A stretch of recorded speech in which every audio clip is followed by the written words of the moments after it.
जय हिंद। स्वागत है आप सभी का आपके अपने चैनल पे। तो आज का क्वेश्चन स्टार्ट करते हैं। फर्स्ट क्वेश्चन है, लिगामेंट एक रचना है जो जोड़ती है अस्थियों को पेशियों से, अस्थि को अस्थि से, अस्थियों को तंत्रिका से या पेशी को त्वचा से। तो इसका सही आंसर होगा ऑप्शन नंबर बी, ये अस्थि को अस्थि से जोड़ता है। तो इसमें हम देखेंगे इस तरह से, ये क्या है, घुटने का, ये घुटने का है। इसमें ये लिगामेंट है, ये बीच में ये वाला जो दोनों को जोड़े हुआ है, दोनों अस्थि को, जो दोनों हड्डियों को जोड़े हुआ है। तो आगे बढ़ते हैं, तो इसे कहते हैं लिगामेंट। तो आगे बढ़ते हैं। अगला क्वेश्चन है, ऊंट का कुबर किस ऊतक का बना होता है। ऊंट का जो कुबर होता है वो बना होता है वसामय ऊतक का। ऑप्शन नंबर डी इसका सही आंसर हो जाएगा, वह वसामय ऊतक का, जिसमें वह क्या होता है, फैट होता है, जिसके कारण वो पानी को एक ही बार जमा करके स्टोर करके रख लेता है, जिससे वो हमेशा उसको पानी पीने की आवश्यकता नहीं पड़ती है। तो इसका सही आंसर हो जाएगा वसामय ऊतक का। आगे बढ़ते हैं। निम्नलिखित में से कौन सा ऊतक घाव भरने में सहायक होता है। तो घाव भरने में सहायक होता है ऑप्शन नंबर ए, एपिथेलियम ऊतक। ये क्या होता है, ये एपिथेलियम ऊतक जो घाव होता है वो कोशिकाओं का ऊतकों का निर्माण करता है, जिसके कारण घाव में ऊतक बनता है और घाव भर जाता है। तो आगे बढ़ते हैं। फिर इसका सही आंसर हो जाएगा, घाव भरने में सहायक होता है एपिथेलियम ऊतक।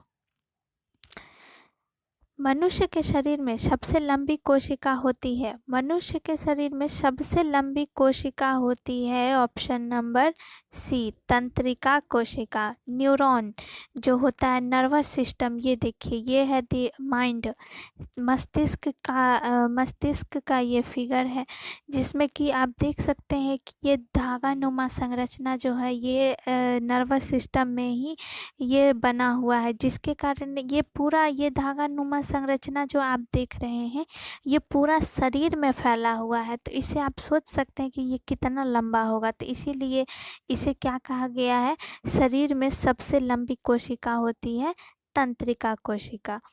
तो इसका सही आंसर हो जाएगा ऑप्शन नंबर सी। आगे बढ़ते हैं। तंत्रिका ऊतक की इकाई है। तंत्रिका ऊतक की इकाई, अभी जैसा अभी हम दिखाए थे ये फिगर, तो ये इसमें बहुत सारा जो है यूनिट जोड़ के तब इतना छोटा छोटा छोटा छोटा टुकड़ा जोड़ के तब इतना बड़ा बना है। तो वही पूछ रहा है, जो तंत्रिका तंत्र है उस ऊतक का, जो तंत्रिका ऊतक है उसका इकाई क्या है, मतलब वो जो एक होता है उसको क्या कहते हैं। तो उसे कहते हैं न्यूरॉन। तो न्यूरॉन इसकी क्या हो जाएगी, इकाई। तंत्रिका ऊतक की इकाई हो जाएगी न्यूरॉन। और ये बहुत इंपॉर्टेंट क्वेश्चन है, इसे याद रखिएगा, ये आपका VBI क्वेश्चन है। तो इसका फिगर हम देखते, ये देखिए न्यूरॉन है इसमें ये बहुत सारे पार्ट्स में डिवाइड होते हैं। ये एक न्यूरॉन है, ये इकाई है, ये यही चीज़ जुड़ जुड़ के बहुत लंबा और बहुत बड़ा बन जाता है, जो जटिल संरचना बन जाता है, और उस सबसे शरीर की सबसे लंबी कोशिका बन जाती है, इतना जुड़ता है। तो इसमें देखेंगे क्या क्या है। तो इसमें एक्सॉन है, यहाँ पे एक्सॉन है, एक भाग है। उसके बाद है आपका न्यूक्लियस रहता है। न्यूरॉन में सेल बॉडी होता है। सेल बॉडी होता है, ये न्यूक्लियस को सुरक्षा प्रदान किए रहता है। ये कठोर होता है, जिसमें प्रोटोप्लाज्म भरा होता है।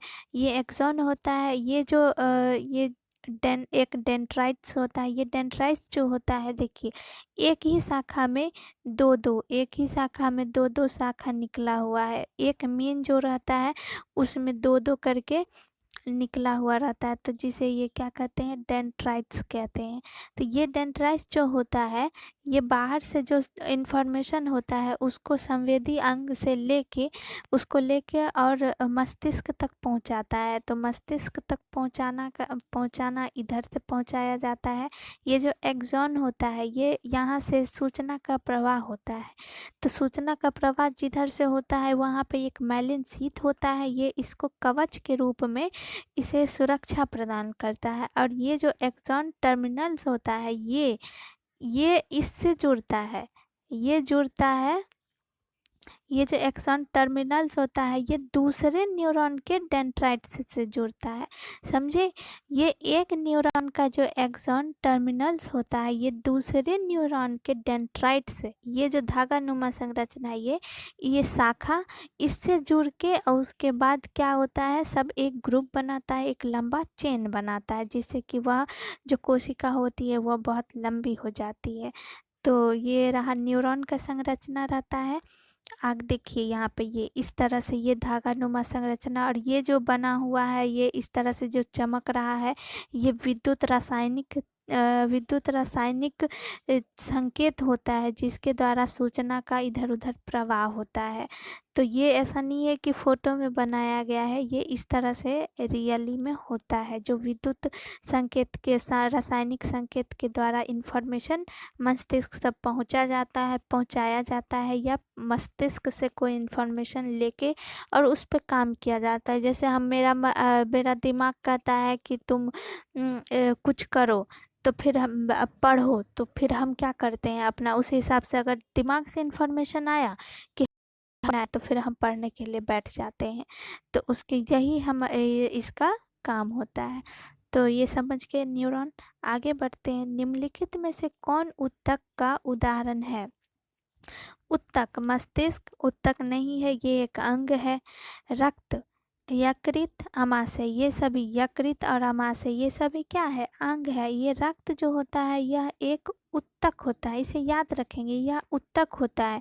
और ऊतक कौन सा होता है, ये संयोजी ऊतक होता है, कनेक्टिव टिश्यू होता है। ऑप्शन नंबर बी इसका सही आंसर हो जाएगा, संयोजी ऊतक होता है।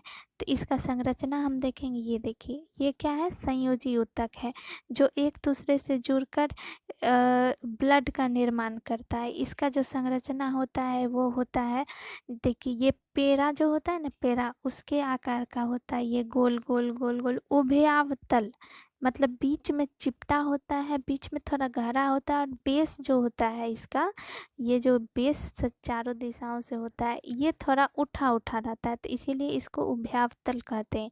ये हमारा नस है, इसके थ्रू हमारा क्या होता है, ब्लड का सर्कुलेशन होता है। ये जो होता है ये ब्लड का इसी के थ्रू सर्कुलेशन होता है। ये देखिए ब्लड का संरचना आकार होता है इसी तरह से, यही ब्लड का आकार होता है।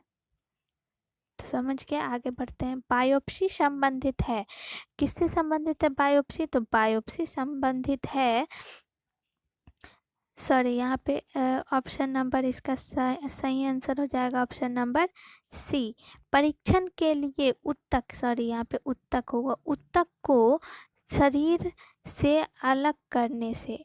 तो इसका बायोप्सी जो होता है इसका संबंध किससे है, जैसे कि हमारा कैंसर होता है, तो कैंसर में क्या होता है, सेल प्रभावित होता है, कोई भी किसी भी जगह का कैंसर क्यों ना रहे, वहाँ का सेल प्रभावित होता है। तो हम जैसे कि ब्लड कैंसर होता है तो ब्लड का जो सेल होता है, जिस वही कनेक्टिव टिश्यू जो अभी बताए हैं उसे लिया जाता है। तो ये जो बायोप्सी होता है ये किसी भी बीमारी के परीक्षण में जब हमको सेल का ऊतक का, सॉरी टिश्यू का ज़रूरत होता है, ऊतक का ज़रूरत होता है, तो उसे जिस भाग से निकाला जाता है तो उस निकालने की प्रक्रिया को बायोप्सी कहते हैं। तो ये संबंधित होता है परीक्षण के लिए, किसी बीमारी का पता लगाना है कि ये बीमारी है या नहीं। ये कैंसर में देखा जाता है कि जिसको जिस तरह का कैंसर होता है वहाँ का टिश्यू निकाल के ले लिया जाता है, उसे लैब में ले जाया जाता है, फिर पता किया जाता है कि ये यहाँ पे वो क्या कहते हैं कैंसर का जो भी होता है वो मौजूद है या नहीं, तो फिर उसी से पता चलता है। तो बायोप्सी किससे संबंधित है, ऑप्शन नंबर सी इसका सही आंसर हो जाएगा।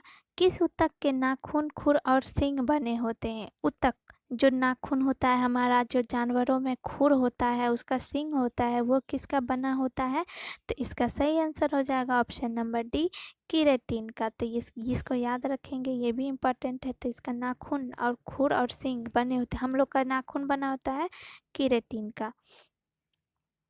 आगे बढ़ते, ये क्वेश्चन आपका एसएससी 2011 में पूछा गया है।